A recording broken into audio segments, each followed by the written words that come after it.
sehingga kesejahteraan pegawai di Labkesmas ini semakin meningkat juga. Amin ya Allah, amin.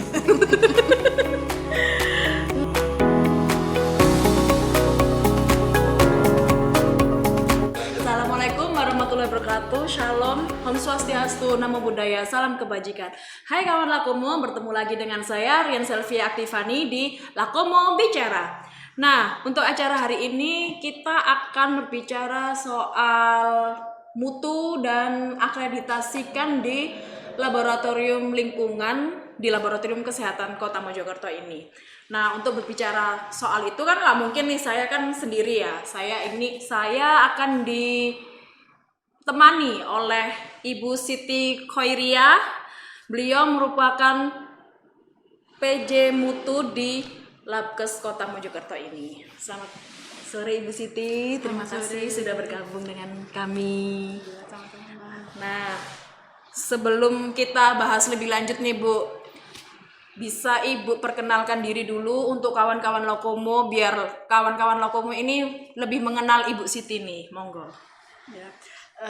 Assalamualaikum warahmatullahi wabarakatuh. Waalaikumsalam warahmatullahi wabarakatuh. Untuk kawan Lakomo, pertama-tama saya ucapkan terima kasih untuk tim Medsos Labkesda yang telah mempunyai inovasi untuk memberikan beberapa wawasan atau beberapa gambaran terkait kondisi yang ada di laboratorium kesehatan. Pertama-tama saya mau memperkenalkan diri. Saya sebagai staf Laboratorium Kesehatan Kota Mojokerto. Nama saya Siti Khoiria. Mulai bekerja di laboratorium itu tahun 2006. Yang dulunya awalnya itu lokasi laboratorium masih di Jalan Pahlawan yang jadi satu dengan Dinas Kesehatan Kota Mojokerto. Jadi mulai dari analis, setelah itu karena ada program atau untuk kegiatan laboratorium harus terakreditasi, maka saya ditunjuk sebagai PJ Mutu untuk akreditasikan. Jadi sampai saat ini, sampai detik ini masih dipercaya untuk menjadi PJ Mutu akreditasikan di Labkesmas Kota Mojokerto ini.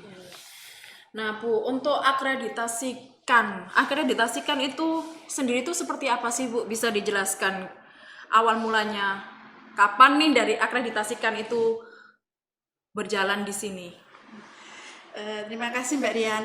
Sedikit mungkin kalau bicara tentang akreditasikan, rasanya sesuatu yang yang luar biasa, sesuatu yang menguras emosi gitu loh. Karena apa?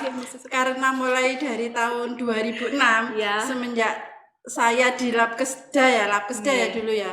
Semenjak di Labkesda itu kepala Labkesda Bapak Sulkan itu mulai saya menginjakkan kaki di situ. Beliau sudah, ayo Bu Siti kita harus terakreditasi, apapun akreditasinya itu gitu. Dulu itu gambaran kita memang berkiblat pada akreditasi di salah satu lab yang terkenal di Kota Mojokerto ini. Setidaknya terkenal di Jawa Timur lah. Habis itu beliau menginginkan untuk akreditasikan dari tahun 2006. Setelah berjalannya waktu, karena akreditasikan itu kan berstandar atau berbasic pada ISO 17025 dan ISO 17002 itu ISO 17025 itu merupakan referensi dari ISO internasional kan, jadi pemahamannya sangat sulit. Kita belajar dari awal, belajar memahami apa itu ISO 17025 itu. Akhirnya dari tahun 2006, baru tahun 2016 kita berani untuk mengajukan akreditasikan. Jadi prosesnya panjang sekali ya. Iya, 10 tahun itu. Karena untuk untuk memenuhi persyaratan dari akreditasikan atau ISO 17025 itu kan banyak Mbak Rian. Mulai dari segi manajemen, dari segi teknis, dari segi sarana prasarana itu ada aturannya, ada baku mutunya. Jadi untuk persyaratan lebih jelasnya bisa nggak Bu disampaikan ke kawan-kawan Lakomo nih biar lebih paham? Ya, untuk persyaratan ini sekedar yang saya tahu ya, sekedar yang selama ini kita implementasikan di Labkesmas ini. Jadi persyaratan dari akreditasikan pada intinya itu ada beberapa standar yang harus dipenuhi. Pertama itu standar umum. Ini standar umum ini meliputi ketidakberpihakan sama kerahasiaan. Terus ada juga standar manajemennya. Yang selanjutnya standar sarana dan prasarana di dalamnya itu ada SDM, ada peralatan, ada standar pengujian. Terus ada kondisi lingkungan, maksudnya kondisi lingkungan ini kondisi laboratorium yang dipersyaratkan sesuai dengan ISO 17025 itu kayak apa? Itu di persyaratan yang sarana dan prasarana. Selanjutnya ada juga persyaratan teknis, Mbak Rian. Persyaratan teknis itu benar-benar ke teknisnya, mulai dari bagaimana kita itu bagaimana kita itu kerjasama dengan pelanggan. Jadi pelanggan datang ke laboratorium itu harus ada komunikasi pelanggan, harus kita catat bagaimana komunikasi dengan pelanggan, kesepakatan dengan pelanggan itu penting ya. Itu sudah diatur dalam ISO 17025. Habis itu juga ada verifikasi dan validasi metode. Dari situ tujuannya untuk menjamin bahwa metode yang kita gunakan itu adalah sesuai dengan apa yang ada di standarnya. Jadi belum tentu standar yang ditetapkan secara internasional maupun nasional itu relevan kita gunakan di lab kita. Makanya harus dilakukan verifikasi atau validasi. Setelah itu di dalamnya juga ada kalibrasi. Setelah itu di dalamnya ada keluhan pelanggan, ada metode sampling. Setelah itu ada juga untuk hasilnya juga diatur di situ, Mbak Rian. Jadi ada sistem informasi laboratorium untuk ISO yang terbaru ini 2017 itu sudah diatur bagaimana seharusnya sistem informasi laboratorium. Terus yang terakhir itu ini terkait dengan sistem manajemen. Jadi manajemen itu mulai dari pengendalian dokumen, mulai dari pengendalian rekaman, pelaksanaan audit internal. Jadi laboratorium harus melakukan audit internal dulu sebelum diaudit oleh pihak ketiga. Jadi kita melakukan audit internal dulu. Biasanya itu sebagai ketua auditornya itu penanggung jawab mutu, karena penanggung jawab mutu itu tugasnya bertanggung jawab terhadap sistem yang sudah disepakati oleh laboratorium untuk diterapkan di laboratorium. Jadi setelah itu ada juga Mbak Rian, ada juga kaji ulang manajemen.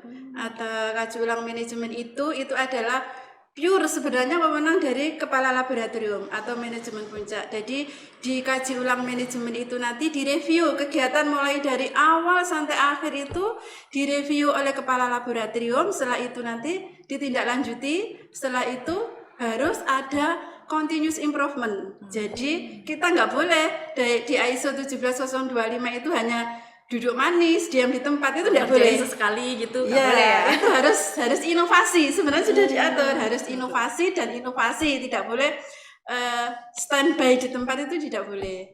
Ya mungkin itu gambaran yang beberapa standar yang harus dipenuhi kalau kita mau terakreditasikan sesuai ISO 17025. Banyak sekali ya kawan Lakomo. Saya dengarnya kelihatannya capek ya. Makanya Brian kita awalnya itu 10 tahun Brian untuk mendapatkan. Makanya prosesnya jadinya panjang sekali, baru di tahun 2016 itu baru mengajukan. Iya, baru mengajukan. Tadi kan saya dengarnya tentang kalibrasi. Ibu bisa nggak bahas tentang soal kenapa sih Bu kok harus ada kalibrasi? Kan untuk kalibrasi kan teman-teman kayak kawan-kawan Lakomo ini apa sih kalibrasi itu?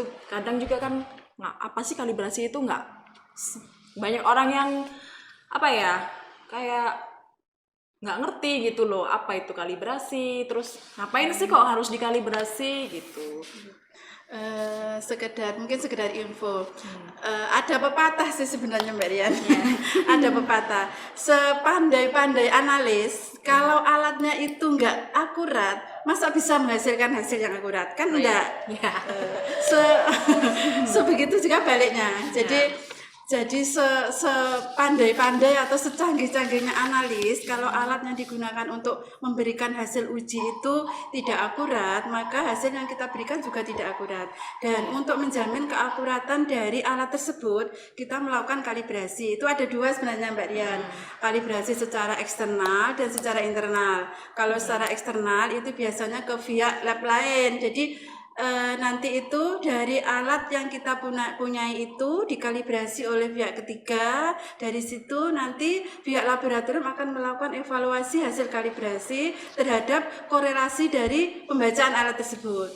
Jadi nanti bisa disimpulkan alat ini penyimpangannya itu masih boleh apa enggak gitu. Dan untuk kalibrasi internal itu biasanya kita namakan uji kinerja alat. Jadi biasanya kan rentang kalibrasi eksternal itu 1 tahun ya Mbak Rian ya. Nah selama 1 tahun itu apa kita memastikan, kita yakin bahwa alat itu sudah layak, sudah akurat. Nah, biasanya untuk meyakinkan alat itu akurat, itu biasanya ada periodik untuk uji kinerja alat. Ada yang alat itu membutuhkan 1 bulan sekali untuk uji kinerja internal, ada yang 3 bulan sesuai dengan regulasi yang ditetapkan. Jadi benar-benar di sini kalau akreditasikan ya terakreditasikan itu benar-benar dari analisnya sendiri juga harus berkompeten, dari alatnya juga harus menjamin akurasi, dari lingkungan kita kerja juga harus sesuai regulasinya. Mungkin itu Mbak Rian. Dan untuk SDM nih Bu, bagaimana sih SDM di Labkes Kota Mojokerto ini untuk penjaminan mutu SDM-nya sendiri itu kayak gimana Bu? Untuk SDM ya Mbak Rian ya, sebenarnya SDM ini upaya dari Labkesda, alhamdulillah ya kita sudah ada dana untuk pelatihan eksternal, juga ada dukungan dari Dinas Kesehatan Kota Mojokerto sendiri. Alhamdulillah kita sudah ada dukungan untuk meningkatkan kompetensi dari personil laboratorium. Kalau terkait SDM itu biasanya untuk meningkatkan kompetensi SDM, salah satunya itu bisa dengan itu tadi pelatihan eksternal. Tapi di ISO 17025 itu tidak harus kita semerta-merta semua harus pelatihan keluar, itu tidak seperti itu. Cuma butuhin banyak duit soalnya. Jadi mungkin beberapa aja ya, mungkin satu nanti ada alih informasi di Labkes itu. Kalau di lab kita seperti itu kebijakannya, apabila ada yang pelatihan keluar, nanti personel yang pelatihan itu harus ada alih informasi ke yang lainnya gitu ya. Selain itu mungkin menjamin kompetensi dari SDM itu juga ada kayak unjuk kinerja dengan lab lain Mbak Rian. Oh gitu. Itu kayak gimana Bu? Itu namanya biasanya PME, pemantapan mutu eksternal atau uji profisiensi. Jadi kita kayak ditandingkan gitu dengan lab lain. Bisa Bu ya kayak gitu ya. Makanya itu bener-bener bener sih ini, jangan-jangan nanti hasilnya itu direkayasa di apa gitu. Nanti kita itu harus ada, memang itu dari ISO 17025 itu harus ada namanya uji antar laboratorium itu. Jadi dari situ nanti kita ada evaluasi apakah laboratorium kita itu memenuhi apa enggak. Itu termasuk termasuk salah satu menjamin kompetensi dari personel. Karena apa? Karena yang melakukan uji antar personel kan analisnya. Bisa saja nanti mungkin salah mipetnya kurang teliti, mungkin reagennya sudah expired nggak diganti, waktunya ini nggak ini, mungkin seperti itu. Oke. Nah, itu tadi kan sudah banyak sekali ya penjelasan. Kalau untuk ruang lingkup yang sudah terakreditasikan sendiri itu berapa banyak dan apa aja sih Bu? Ya kalau bicara masalah ruang lingkup mungkin saya cerita dulu flashback ya Mbak Ria. Iya, monggo. Flashback yang dulu pertama kali 2016 itu kita itu hanya 7 Mbak Rian. 7 ruang lingkup, 7 parameter yang terakreditasikan. Intinya yang pertama kita pengen akreditasikan itu kan sementara kita coba aja yang mudah-mudah dulu gitu kan, yang mudah-mudah dulu semoga nanti lolos. Alhamdulillah yang 7 parameter itu akhirnya lolos. Akhirnya terus habis itu tahun 2019-2020 kita kan reakreditasi yang pertama lagi. Oke. Itu kita ngajukan sekitar 45 parameter. Langsung Jadi banyak ya? ya langsung banyak kan itu tadi continuous improvement Mbak Oh, Ria. iya. Ya. Semakin Tidak boleh- berkembang. Tidak boleh duduk manis. Iya. Harus ada inovasi baik itu parameter maupun apa saja kan memang di klausulnya harus ada seperti itu. Jadi dari 7 45 ini sampai sekarang kita 45 parameter itu. Terus ini tahun ini Mbak Rian, insya Allah kita ada reakreditasi yang kedua. Iya. Insya Allah akan dilaksanakan sekitar bulan Desember. Kita juga selainkan kita mau akreditasi KLHK. Jadi akreditasinya nanti kita dinobatkan sebagai laboratorium lingkungan. Jadi kita nanti mempunyai nomor registrasi dari Kementerian KLHK bahwa Labkesda itu sudah terakreditasi KLHK tadi dan mempunyai wewenang untuk melakukan pengujian yang kualitas lingkungan Mbak Rian, kayak air limbah, kayak udara, nanti sesuai parameter yang kita ajukan. Jadi ini pengajuan parameternya sekitar 85 Mbak Rian. Wow, banyak sekali. Iya. Ini semua itu pokoknya harus ada komitmen bersama untuk 85 ini mengegulkan itu bagaimana nanti tidak tahu, pokoknya intinya kemarin teman-teman pokoknya diusulkan nanti Semangat. semangat sampai Semangat ya, 85. 85. Berarti double gitu ya, Bu. Akreditasikan sama KLHK. Iya, double. Wow. Mungkin ini juga teman-teman itu ya, kawan-kawan Kawan Lakomo Lakomo ya, minta doanya biar nanti pada saat kita asesmen akreditasikan sama KLHK bisa lancar sehingga kita nanti bisa jadi Labkesmas sebagai lab lingkungan, sehingga bisa menghandle kepentingan pengujian lingkungan di wilayah Kota Mojokerto, sehingga diharapkan kualitas lingkungan di Kota Mojokerto benar-benar bersih, sesuai dengan regulasi, sesuai dengan baku mutu yang diterapkan. Jadi masyarakatnya bisa lebih sehat, lebih lebih inovasi. Nah, tadi kan Ibu Siti bilang ya untuk KAN sama KLHK itu nanti keuntungan dari kedua akreditasi ini kalau barengan itu bisa dijelaskan lebih spesifik nggak, Bu? Kalau masalah keuntungan kan karena kita kan sekarang itu kayaknya Labkesmas itu kan sudah BLUD ya Mbak Rian ya. Iya. Jadi kayak sami-sami kayak pencari uang gitu ya. Cuan. Sami-sami cari cuan terus agak cenderung ke profit kan sekarang itu cenderung ke profit karena memang kita harus ngopeni kesejahteraan semua pegawai yang di Labkesmas. Jadi harapan yang utama mungkin salah satunya yaitu meningkatkan PAD itu tadi, karena memang pelanggan sekarang kan lebih bijak gitu loh, lebih bijak. Jadi pelanggan yang mengujikan beberapa parameter lingkungan itu pasti tanya ke kita, apakah lab ibu sudah terakreditasi KLHK, sudah teregistrasi di KLHK. Jadi yang tahun-tahun kemarin ya otomatis kita bilang, maaf Pak, maaf Bu, kita belum terakreditasi KLHK. Jadi mereka akhirnya nggak jadi. Itu kan salah satu kayak, waduh eman, padahal kan pelanggannya dari jauh-jauh ya. Eman kalau hanya karena nggak terakreditasi KLHK, akhirnya kita nggak dapat pelanggan. Jadi harapan terbesar dengan akreditasikan dan KLHK ini, pelanggannya semakin meningkat, terus PAD-nya semakin melejit. Amin. Oke. Ya. Kalau untuk tantangan dari Labkes sendiri untuk dalam proses akreditasi selama ini itu apa sih, Bu? Untuk tantangannya memang selama ini yang di Labkesmas Brian ya, karena memang kita itu terkadang itu kalau kita bicara masalah sumber daya manusia itu kayaknya itu ya agak nggak relevan lah gimana gitu ya. Mungkin ya salah satunya itu kalau menurut saya itu, jadi banyak sekali personel di Labkesmas ini yang rangkap tugas. Jadi rangkap tugas, ada yang di manajemen, merangkap dianalis, ada yang mengambil sampel, ngerangkap dianalis.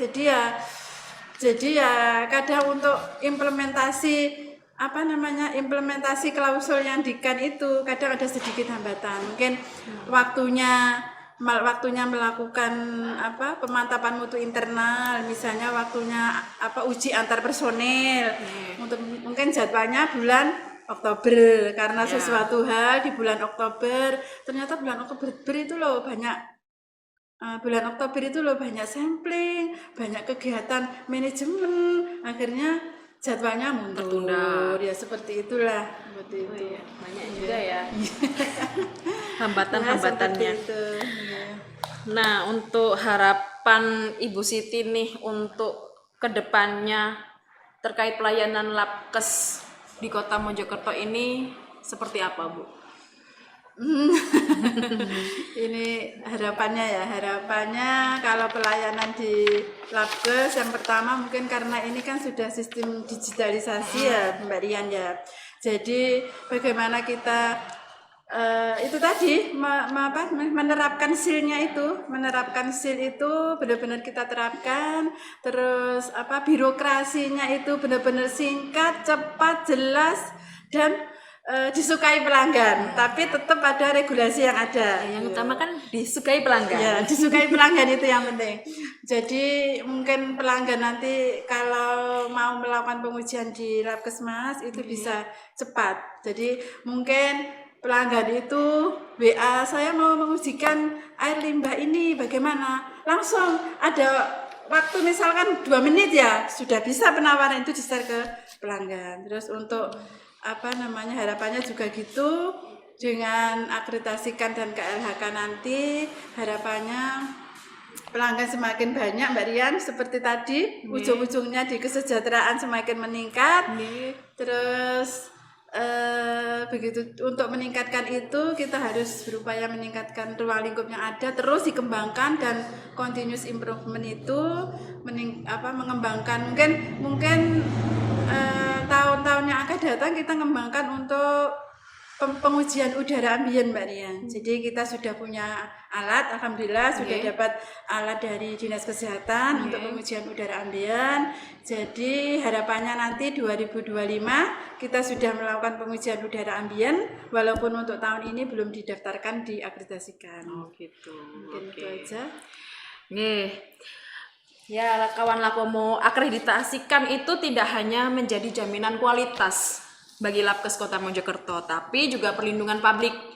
Karena melalui akreditasikan kita dapat memastikan bahwa hasil yang pemeriksaan lab lingkungan yang ada di Labkes Kota Mojokerto ini bisa sesuai standar nasional maupun internasional, dapat digunakan sebagai dasar kebijakan atau keputusan penting lainnya. Nah, Ibu Siti, terima kasih telah bergabung dengan kita dalam sore ini. Semoga Labkes semakin terus berkembang. Amin. Dan pasti biar kesejahteraan pegawai Labkes semakin menjadi-jadi. Amin. Oke, kawan Lakomo, sekian dari bincang-bincang kita pada hari ini. Terima kasih sudah mau menonton pastinya. Nah, kalau kalian suka pada video kali ini, kalian bisa klik like-nya, jangan lupa komentar, dan bisa juga sih kasih ide-ide saran buat kita untuk episode-episode berikutnya. Jangan lupa nyalain notifikasinya, supaya kalian tahu nih, ada hal-hal baru yang di podcast kita selanjutnya. Jangan lupa klik subscribe. Terima kasih. Wassalamualaikum warahmatullahi wabarakatuh. Waalaikumsalam warahmatullahi wabarakatuh.